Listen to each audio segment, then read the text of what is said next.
Hi there, my name is Taebyn. I'm a pup, bark bark, and welcome to another edition of Story Time with Taebyn. Today I'll be reading from this nice big book of little golden books, and I have selected because as a request from Cody Howell, thought I might like this particular story called Mr. Dog, subtitled The Dog Who Belonged to Himself, written by Margaret Wise Brown. Isn't that wise? And also Brown and Margaret. Okay, so let's begin. There's Mr. Dog right there. See? Once upon a time, there was a funny dog named Crispin's Crispin. Crispin's Crispian.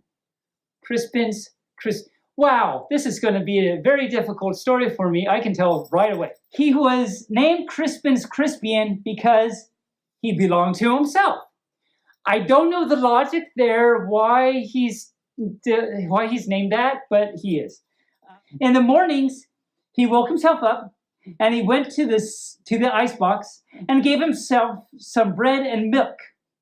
He was a funny old dog. He likes strawberries. Oh, well, I like strawberries. Strawberries are good, especially when not frozen. Then he took himself for a walk, and he went wherever he wanted to go. He didn't even need his own leash. He's just such an amazing little dog. But one morning, he didn't know where he wanted to go. Uh-oh. Just walk, and sooner or later, you'll get somewhere, he said to himself. Soon he came to a country where there were lots of dogs. They barked at him and he barked back. Then they all played together.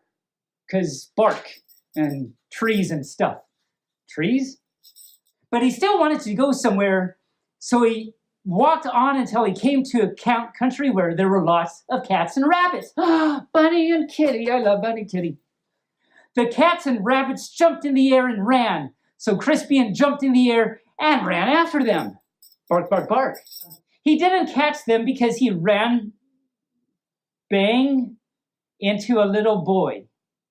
He ran bang into a little boy. I don't know what that means.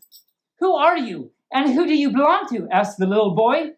I am Crispin's Crispian, and I belong to myself, said Crispian. Who and what are you? I'm a boy, said the boy, and I belong to myself. See, there's the little boy thingy. I am so glad, said Crispin's Crispian. Come and live with me. So the boy walked on with Crispian and threw his sticks to chase. Oh, threw his sticks, because doggy chased the sticks, right? All through the shining sun-drenched morning. It's sun-drenched this poor morning. I'm hungry, said Crispin's Crispian. I'm hungry too, said the boy's little boy. Said, because, he belongs to himself, that's why. I see.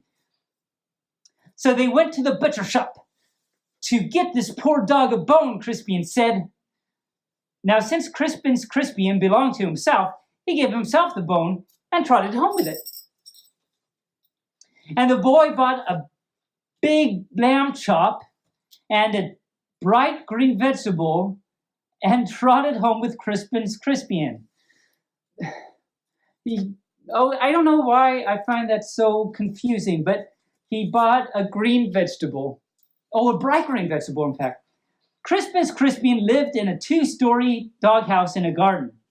And in his 2-story doghouse, he had a little fur living room with a warm little fire that crackled all winter and went out in the summer. Because it's summer, you don't need any fire, I guess. Hi. How's it going? Me too. His house was always warm. His house had a chimney for the smoke to go out. Well, that's a good reason for a chimney. And there was plenty of room in his house for the boy to live there with him. Crispin went upstairs, and the boy went with him.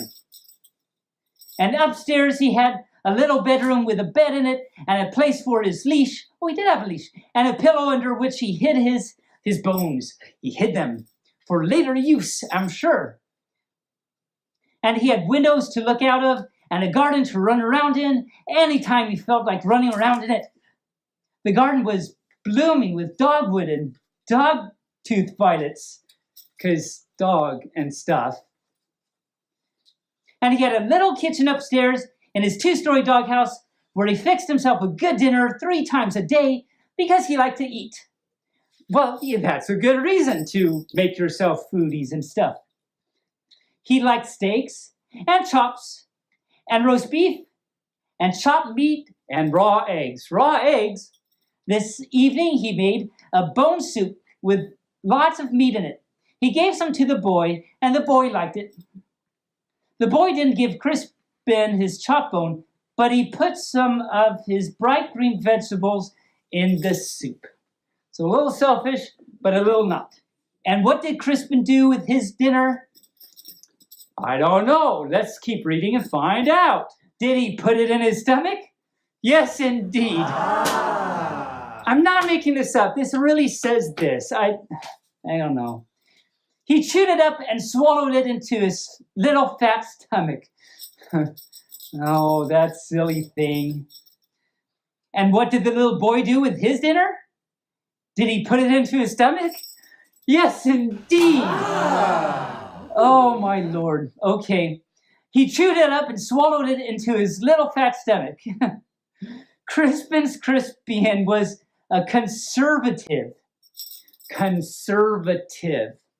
cohesive. He liked everything at the right time. Dinner at dinner time, lunch at lunchtime, breakfast in time for breakfast, and sunrise at sunrise, and sunset and sunset, and at bedtime. At bedtime, he liked everything in its own place. The cup in the saucer, the chair under the table, the stars in the heavens, the moon in the sky,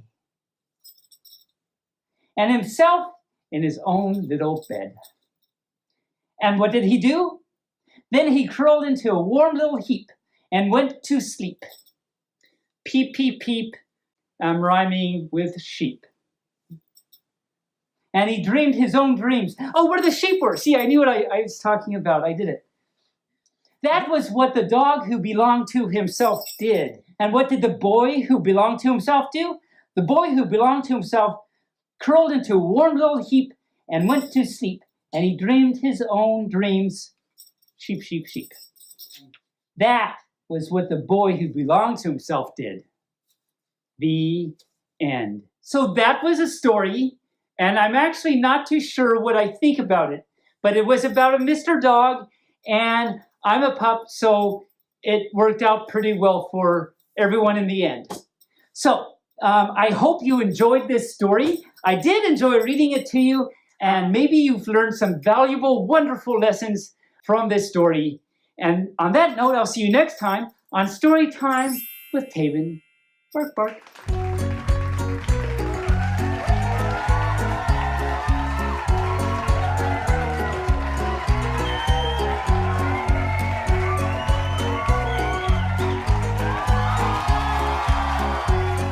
I just read that paragraph, so I'm not going to read it again. I'll go to the next paragraph. The cats and rabbits jumped. I just read that paragraph. I'm such a silly pup. That makes more sense. Then what was the dog who belonged to himself did? Then what? Wow. Oh, hi. I can read. No, I can't. I may need help.